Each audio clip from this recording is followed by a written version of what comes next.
Hello friends, आप कैसे हो। भगवती पीजी कॉलेज की ऑनलाइन क्लासेज में आपका स्वागत है। आज हम बीएससी थर्ड ईयर है उसका जो यूनिट का लास्ट टॉपिक रह रहा है general morphology of Scoliodon and Labeodoida. General morphology of Scoliodon and Labeodoida, इसके बारे में आपको क्या करना है, स्टडी यानी कि अध्ययन करना है। सबसे पहले आपको ये जो डायग्राम दिखाई दे रहा है ये स्कूलीडोन जो फिश है उसका है,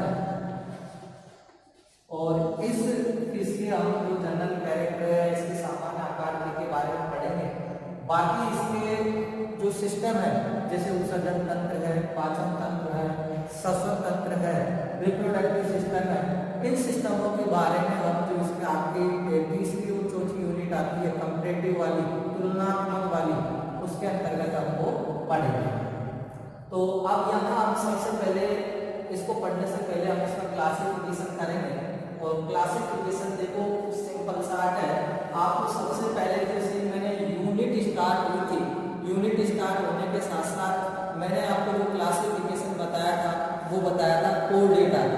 उस कोर डेटा का आपको क्लासिफिकेशन यहाँ से करना है, जैसे कि आपको यहाँ से करेंगे कोर डेटा।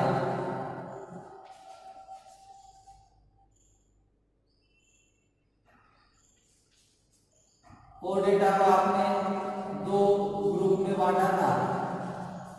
दो ग्रुप कौन कौन से थे बेटा? एक का ए क्रेनिएटा और एक था क्रेनिएटा, ये जो ग्रुप था। अब जो क्रेनिएटा है इसको आपने सब फाइलम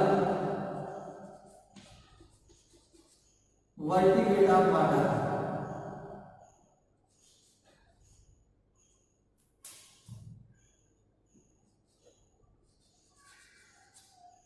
सब फाइलम किसके अंतर्गत बांटा था? इसको वर्टिब्रेटा के अंतर्गत इसको बांटा था। अब अपन जैसे सब फाइलम इसको बांटा तो फिर इसके दो डिवीजन में हमने इसको बांटा था। दो डिवीजन कौन कौन से थे? एक तो था एक नेथा और एक था नेथा स्टोमेटा। अब इसको फिर अपन ने दो सुपर क्लास में बांटा था। सुपर क्लास, एक क्लास का नाम था पीसीज और एक का नाम था टेट्रापोडा। तो यहां तक का जो क्लासिफिकेशन है वो आपको ऐसे ही करना है। फाइलम आप क्या लेंगे? Core data. ग्रुप आप क्या लेंगे? क्रेनिएटा। सब फाइलम आप क्या लेंगे? वर्टिब्रेटा। डिवीजन आप क्या लेंगे? नेथोस्टोमेटा। सुपर क्लास आप क्या लेंगे? पीसीज। तो इस प्रकार से इसका जो क्लासिफिकेशन है वो आपको करना है। तो क्लासिफिकेशन को स्टार्ट करते हैं। देखिए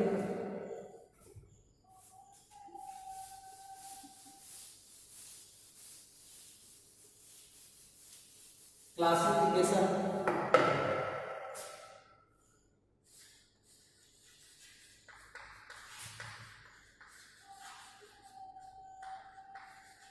क्लासिफिकेशन और इस क्लासिफिकेशन में आप सबसे पहले लिखेंगे इसमें फाइलम कौन सा है? Core data. फाइलम कौन सा है? इसका कोर डेटा हो गया। उसके बाद में आप इसमें लिखेंगे ग्रुप कौन सा है? क्रेनिएटा। सब फाइलम वर्टिब्रेटा।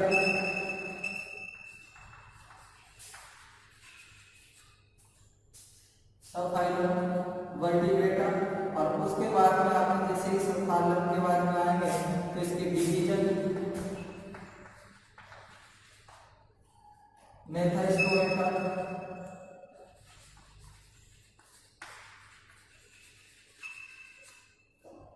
डिवीजन से आगे करेंगे तो इसके बाद में इसमें क्या आ जाएगी, super class, species, super class के बाद में इसका आ जाएगा ऑर्डर, ऑर्डर आ जाएगा इसका प्लूरो टर्मेटा,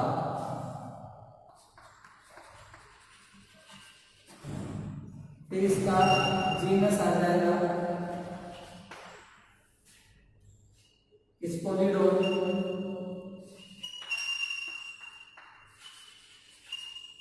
और स्पीसीज आ जाएगा इसका साराटोगा।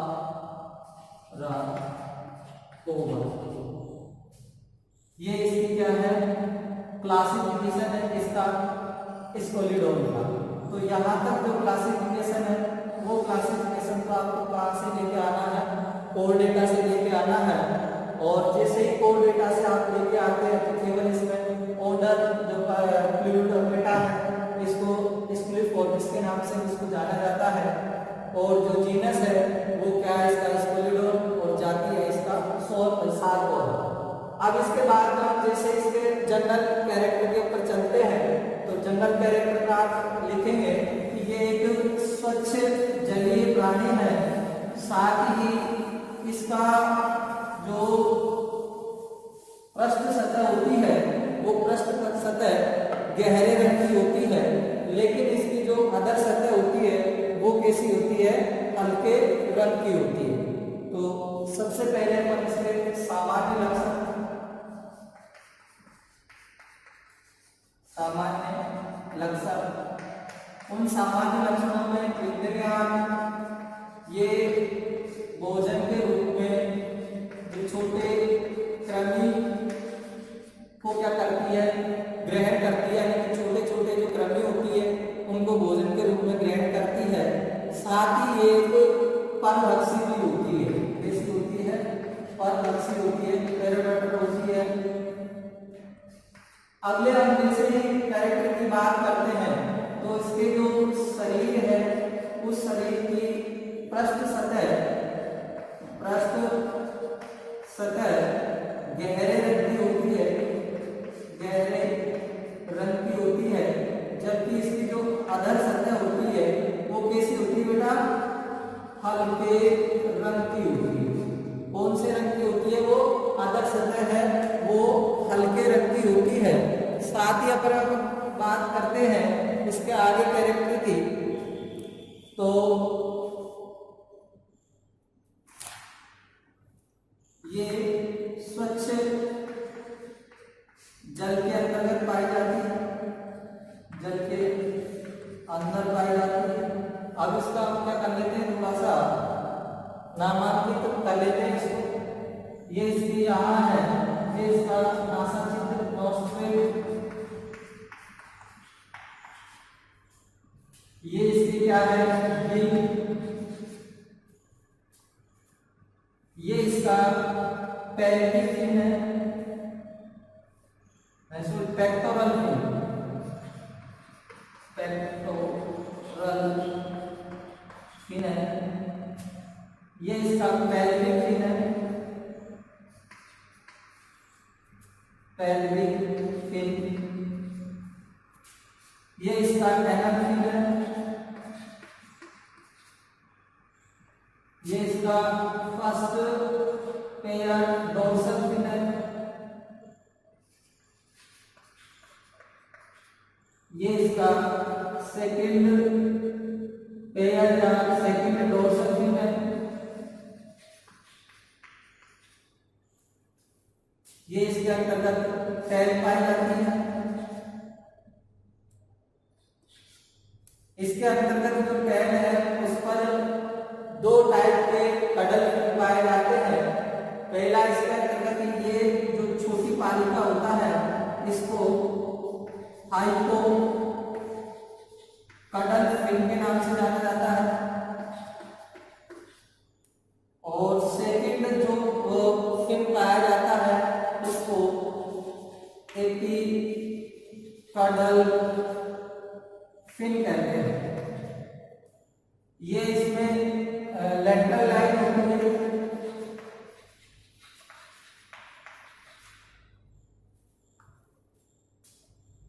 इसका ये आई है, इसके अंतर्गत ये माउथ है। अब ये आपको क्या है, एक एक करके अब इसके कैरेक्टर है वो आप शो कर सकते हैं स्कूलिडोन के।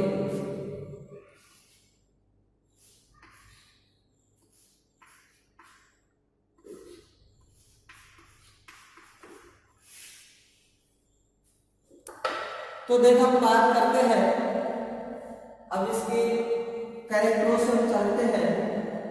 तो ये एक यूनिक सेक्सुअल यानी कि नर और जो मादा होते हैं वो अलग अलग यानी कि ये एक लिंगी होते हैं, एक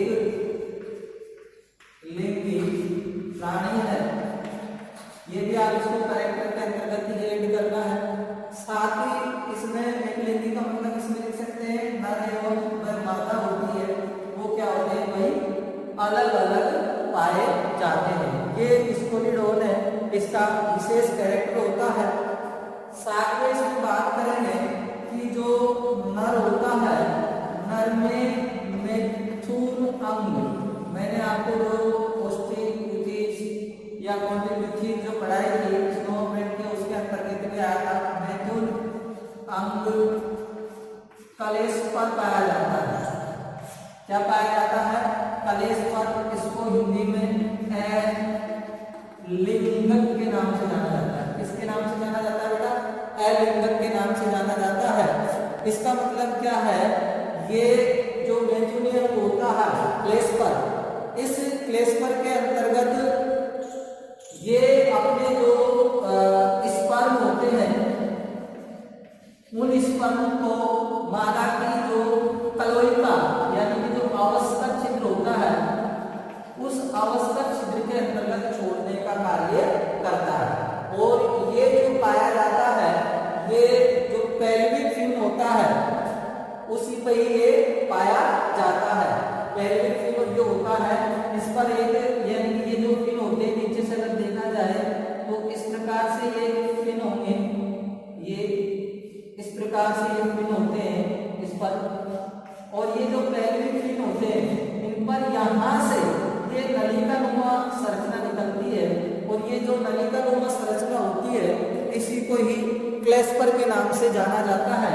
और इस क्लेस्पर के माध्यम से जो स्पर्म होते हैं उन स्पर्मों को मादा की जो क्लोइका यहाँ क्लोइका पाई जाती है इस क्लोइका में छोड़ा जाता है। तो ये क्लेस्पर जो संरचना होती है वो भी स्कूलिडोन के अंतर्गत है पाई जाती है। साथ ही हम कह सकते हैं कि ये ओविविपेरस होती है, ओविविपेरस होती है। ओविविपेरस कान के अंतर्गत है जो कैरेक्टर पाया जाता है पेरस। इसके अंतर्गत क्या होती है, ये ओविविपेरस यानी कि जो नर शिशु को क्या देती है, जन्म देती है। परंतु इस नर शिशु का पोषण क्या पोषण किससे ना करते, ये प्लेसेंटा से ना करके यानी कि जो अपरा है उस अपरा से ना करके योग से जो होता है इसके अंतर्गत जो योग से यानी कि जो पीतक होता है उस पीतक के द्वारा ये करती है। योग को अपन पीतक लिख सकते हैं, पीतक के द्वारा इसका क्या करती है, पोषण करती है किसका, शिशु का। तो ये ओविविपेरस के अंतर्गत आते हैं। अब इसके बाद में हम इसके ये तो अपन एक सामान्य जानकारी पढ़ी। अब आज इसी के अंतर्गत सामान्य लक्षण में नेक्स्ट जो पॉइंट हम लिखेंगे वो नेक्स्ट पॉइंट लिखेंगे डिवाइडेशन ऑफ बॉडी। इसके जो शरीर के जो भाग है कौन कौन से, इसके शरीर के भाग के अंतर्गत हम बात करते हैं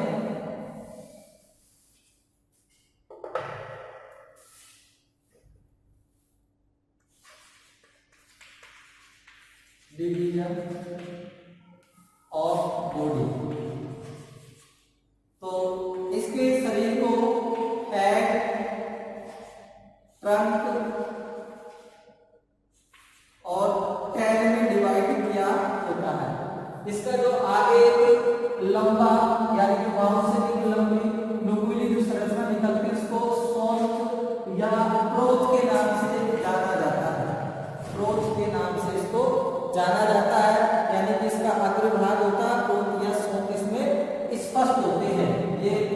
अग्र भाग है और इसका क्लोथ जो है वो क्या होता है, स्पष्ट होता है। इस पर वन पेयर क्या पाए जाते हैं, आईज यानी कि जो नेत्र है वो इसके अंतर्गत पाए जाते हैं। साथ ही अगला कैरेक्टर हम इसमें करें तो इसका जो मुख होता है वो यानी कि सिर के अधर भाग पर, सिर के कौन से भाग पर, अधर भाग पर क्या पाया जाता है, मुख पाया जाता है। ये इसका सिर है और इसका ये अधर भाग है, इस भाग पर क्या पाया जाता है, नाम पाया जाता है। तो आप डायग्राम याद करें, उसके बाद में कैरेक्टर अपने आप लिख सकते हैं। फिर हम बात कर लेते हैं इसके क्रम की। ये शरीर का मध्य भाग होता है, शरीर का मतलब ये जो वाला भाग होता है ये क्या कहलाता है, ट्रंक कहलाता है। अब इस ट्रंक के अंतर्गत जो पहले कोई जो सल्क होते हैं, पहले कोई किसके अंतर्गत पाए जाते हैं, पट्टा और सल्क होते हैं, इसके अंतर्गत पाए जाते हैं। पट्टा और सल्क, पहले कोई जो सल्क होती है उसकी अधिकता पाई जाती है और ये कैसा होता है, इसका मध्य भाग होता है। टेल की हम जैसे ही बात करते हैं, टेल इसके पीछे की तरफ होती है यानी कि पीछे वाला भाग होता है। साथ ही इसमें इसकी जो टेल होती है वो थोड़ी ऊपर की ओर मुड़ी हुई होती है, ऊपर की ओर मुड़ी होती है। और इसकी जो टेल के अंतर्गत दो प्रकार के फिन यानी दो प्रकार की पालियां पाई जाती है। उन दो पालियों के आधार पर इसमें पंख पाए जाते हैं जिन्हें एपिकैडल फिन व हाइपोकैडल फिन, छोटी वाली जो पाली होती है उसको हाइपोकैडल फिन के नाम से जाना जाता है और बड़ी वाली जो पाली होती है उसको एपिकैडल फिन के नाम से जाना जाता है। अब ये इतना जब अपन टेल के अंतर्गत यानी कि डिवाइडेशन में पूरी हो गई, फिर उसके बाद हम फिन की बात करते हैं। इसके अंतर्गत कौन कौन से फिन है वो पाए जाते हैं। तो देखो फिन शरीर की आउट ग्रोथ होती है, पंख जो होते हैं ये क्या होती है, जो शरीर होती है उस शरीर की बाह्य वृद्धि होती है। आउट ग्रोथ यानी कि बाह्य वृद्धि ये होती है। साथ ही इसके अंतर्गत आपको देखने को मिल रहे होंगे कि फिन कौन कौन से हैं। इसमें डोर्सल फिन है, फर्स्ट और सेकंड पेयर, तो ये है डोर्सल फिन। कौन से हैं, first pair and second pair, यानी कि दो जोड़ी इसके अंतर्गत पृष्ठ तंक पाए जाते हैं। उसके बाद में हम कडल फिन की बात करते हैं। कडल फिन, और ये जो कडल फिन होते हैं वो एपिकैडल फिन के रूप में और हाइपोकैडल फिन के रूप में पाए जाते हैं, यानी कि एक छोटी पाली होती है और एक बड़ी पाली होती है। तो अपन इसको कडल फिन में देख सकते हैं हेटेरोसर्कल टाइप, हेटेरोटाइप के इसके अंतर्गत है, यानी कि विषम प्रकार के हैं वो पाए जाते हैं। हेटेरोसर्कल टाइप के कडल फिन इसके अंतर्गत पाए जाते हैं। हेटेरो के बाद में इसमें कौन सा आ गया, कडल फिन से एनल फिन पाया जाता है।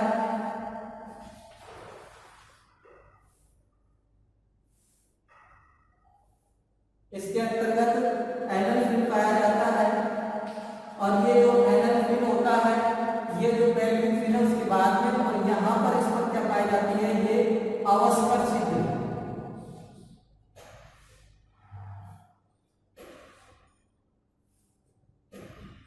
क्लोएका, इसके अंतर्गत पाई जाती है अवस्पर छिद्र, क्लोएका। अब उसके बाद में इसमें पेल्विक फिन पाए जाते हैं। ये यहाँ पर आप देख सकते हैं पेल्विक फिन।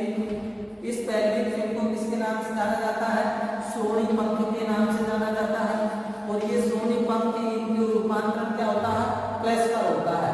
और पेक्टोरल फिन होते हैं ये थोरैक्स पार्ट में पाए जाते हैं, जिन पर क्या होते हैं यानी कि इनको अंश पंख के नाम से जाना जाता है।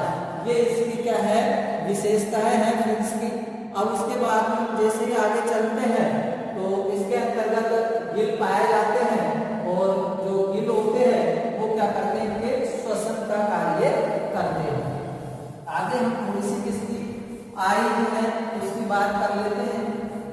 आई इसकी किस प्रकार की पाई जाती है, आई की जो स्ट्रक्चर होती है इसके अंतर्गत ये जो आई है वो इस टाइप के अंतर्गत पाई जाएगी, यानी कि पलके इसके अंतर्गत पाई जाती है। ये इसमें ये तो इसकी होती है अपर लिमिट,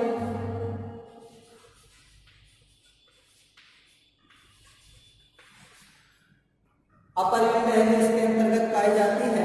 साथ ही इसमें लोअर लिमिट और ये होती है वर्टिकल पिपुली। ये क्या है इसका लोअर एंड पलके इनको बोलते हैं, क्या बोलते हैं इनको, पलके के नाम से जाना जाता है। ये तो क्या है भाई अपर, और ये इसके नीचे की साइड है वो कौन सी हो गई, इसकी लोअर हो गई। साथ ही इसको जो बोला जाता है वर्टिकल पिपुली।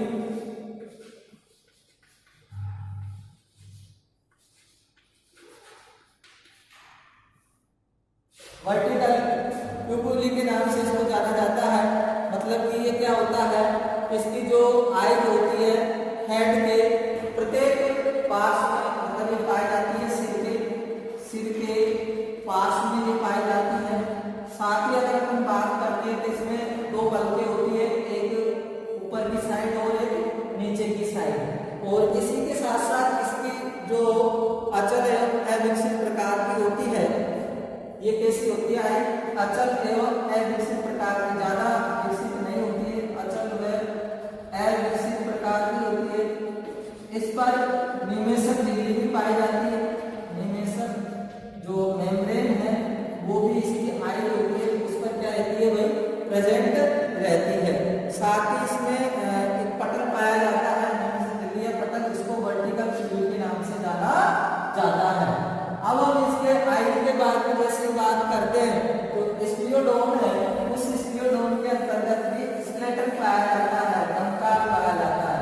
और वो कंकाल है, वो कंकाल किस टाइप का होता है, यानी आपको पता है ये इसका जैसे क्लासिफिकेशन पढ़ा तो ये ऑस्टियोपैथीज के अंतर्गत आती है। और ऑस्टियोपैथीज में कंकाल किसका बना होता है, उपास्थि होता।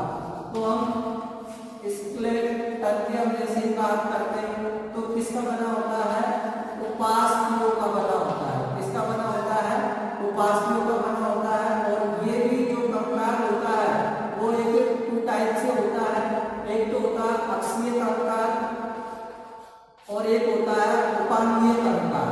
उपांगीय कंकाल, अक्षीय कंकाल के अंतर्गत तो सिर और पसेरुदंड आता है, दंड इसके अंतर्गत आता है।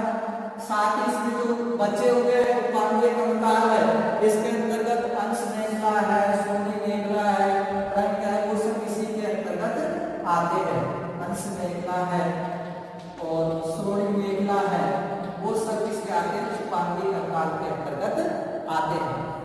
आगे हम जैसे बात कर लेते हैं इसके पाचन तंत्र की, तो स्टियोडोन है, उसका जो पाचन तंत्र होता है वो एक सुविकसित प्रकार का होता है।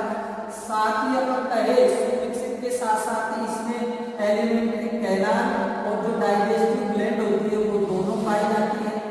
डाइजेस्टिव ग्लैंड भी पाई जाती है और एलिमेंट्री कैनाल है वो भी इसके अंतर्गत पाई जाती है। श्वसन तंत्र की हम बात करते हैं तो स्टियोडोन के अंतर्गत श्वसन तंत्र दो प्रकार का, या अपन कह रहे हैं जलीय श्वसन इसके अंतर्गत पाया जाता है। एक्वाटिक टाइप का होता है, ये कभी कभी अपने गिल से तो श्वसन करती है, लेकिन कभी कभी ये मुंह खोल के भी क्या कर सकती है, श्वसन कर सकती है। तो इसमें ये जल में घुली हुई जो ऑक्सीजन है उसको क्या करती है, श्वसन के रूप में यूज करती है। एक्वाटिक श्वसन है जो इसके अंतर्गत पाया जाता है। आगे हम जैसे बात करते हैं इसके परिसंचरण तंत्र की, तो इसके अंतर्गत जो परिसंचरण तंत्र पाया जाता है वो कैसा होता है, वो एक अपने मतलब बंद टाइप का होता है, जिसमें हृदय धमनी वगैरह है, वो सभी चीजें इसके अंतर्गत पाए जाते हैं। और इसके अंतर्गत परिसंचरण में एक और विशेषता होती है इसके परिसंचरण की, वो विशेषता क्या है, इसमें एकल परिसंचरण पाया जाता है, यानी कि इसका जो हृदय होगा उस हृदय और उस हृदय के अंतर्गत अशुद्ध रुधिर पाया जाता है। ये स्टियोडोन की क्या है ना, विशेषता है। इसका जो हृदय होता है उस हृदय के अंतर्गत अशुद्ध रुधिर है वो पाया जाता है। अब हम जैसे ही बात करते हैं इसके आगे कौन सा तंत्र आ जाता है, तंत्रिका तंत्र। तो तंत्रिका तंत्र भी इसमें क्या है, बढ़िया सुविकसित प्रकार का होता है तंत्रिका तंत्र। वेल डेवलप्ड होता है, सुविकसित प्रकार का होता है। साथ ही हम इसके संवेदी अंग की बात करते हैं तो संवेदी अंगों के रूप में इसमें नेत्र पाए जाते हैं, जो कि हम आपको अभी बता चुके हैं। और जनन तंत्र की बात करते हैं तो इसमें नर एवं मादा अलग अलग होते हैं। तो इस प्रकार से हमारा क्या है, ये स्क्लियोडोम हुआ। अब हम पढ़ते हैं लेवियो रोहिता। अब हम लेवियो रोहिता का जैसे ही हम वर्णन करेंगे तो सबसे पहले लेवियो रोहिता का डायग्राम बनाएंगे, और डायग्राम बनाने के साथ साथ ही उसमें सबसे पहले हम क्या करेंगे, क्लासिफिकेशन इसका करेंगे। तो सबसे पहले क्लासिफिकेशन के अंतर्गत भी इसमें वही आता है जो कि आपने सामान्यतः किसमें लिखा था।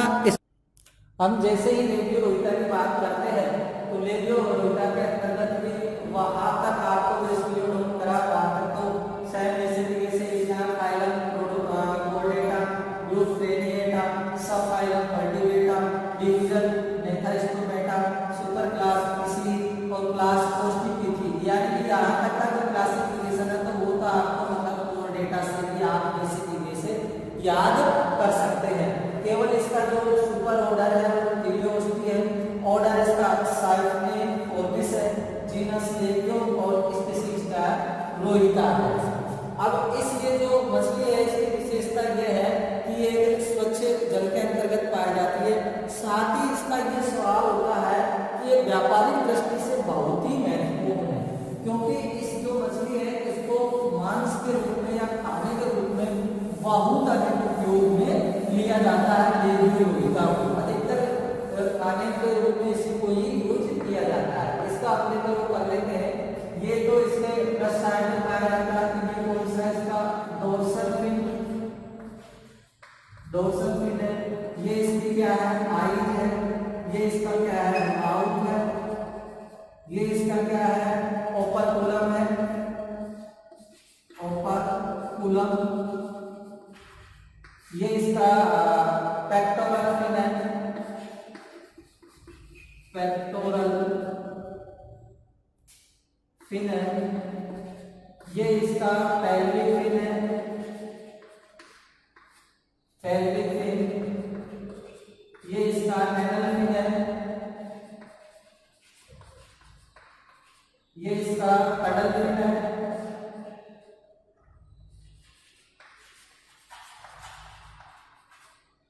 या टैग के रूप में इसका ये शब्द पाए जाते हैं। साथ ही अगर इसके अगर उसकी बात करते हैं कि इसके सामान्य लक्षणों की, सबसे पहले तो बात वही करेंगे अपन कि इसके अंतर्गत जैसे लिखते हैं हैबिटेट एंड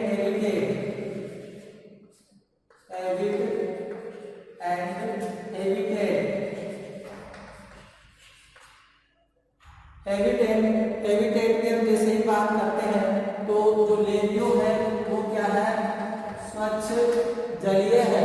साथ ही ये मतलब साफ पानी के अंतर्गत पाई जाती है, और ये भोजन के रूप में छोटे पेड़ पौधों को भी ये खाती है। तो मतलब इसको अपन अगर कहे तो ये एक शाकाहारी प्रवृत्ति की होती है, और खाते कौन है इसको, मांसाहारी।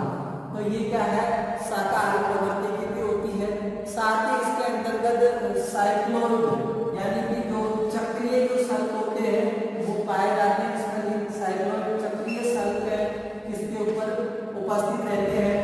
और बाकी के जो कैरेक्टरों की जैसे ही बात करते हैं तो इसके जो शेप साइज एंड कलर की बात करते हैं तो इनका जो शरीर होता है अधिकतर जो तर्करूपी या अपन कह सकते हैं इसका तर्करूपी इसका शरीर होता है। साथ ही ये 40 से 60 सेंटीमीटर तक क्या होती है, लंबी होती है, और 20 से 25 किलो वजनी तक मतलब ये इसके अंतर्गत वजन पाया जाता है। इसके अंतर्गत लेवियो रोहिता के अंतर्गत इतना वजन पाया जाता है। और इसकी कोई पृष्ठ सतह कैसी होती है, पृष्ठ जो सतह होती है वो गहरे रंग की होती है, जबकि जो अदर सतह होती है वो कैसे होती है हल्के रंग की होती है। तो इसके ये विशेष कैरेक्टर है, इसके अंतर्गत है पाए जाते हैं रेडियोरोइटा के अंतर्गत। साथ ही हम अगर इसके शरीर की बात करें तो वो ये हेड फ्रंट और टेल में क्या होता है, ये डिवाइड रहता है। तो इसकी जो टेल होती है वो एक होमो सर्कल टाइप की होती है, यानी कि समान पालियों की होती है इसके अंतर्गत। साथ ही ये जो पाए जाएंगे इसमें सब तो चक्रीय प्रकार के होंगे। बाकी के जो सब कैरेक्टर होते हैं, अधिकतर कैरेक्टर है वो किससे जो स्क्लियोडोन है उसी के समान ये क्या रखते हैं, समानता रखते हैं। यानी कि वो एक परिसंचरण तंत्र है, श्वसन तंत्र है, उत्सर्जन तंत्र है, उसी के समान पाए जाते हैं। केवल इनके अंतर्गत है इनकी बात करें तो वही फिन इसके अंतर्गत पाए जाते हैं। ये पेल्विक फिन है, ये एनल फिन के नाम से इनको जाना जाता है। पेक्टोरल फिन भी इसके अंतर्गत है जो पाए जाते हैं। तो इस प्रकार से हमारी जो फर्स्ट यूनिट है वो कंप्लीट होती है। अब जो हमारी नेक्स्ट यूनिट चलेगी वो हम थर्ड यूनिट को देंगे, कंपैरेटिव वाली, सेकंड यूनिट को छोड़ेंगे। तो अब इसकी जो पीडीएफ है आपको ग्रुप में सेंड हो जाएगी। आज के वीडियो में बस इतना ही। नेक्स्ट वीडियो में हम नेक्स्ट यूनिट के साथ आपसे मुलाकात करेंगे।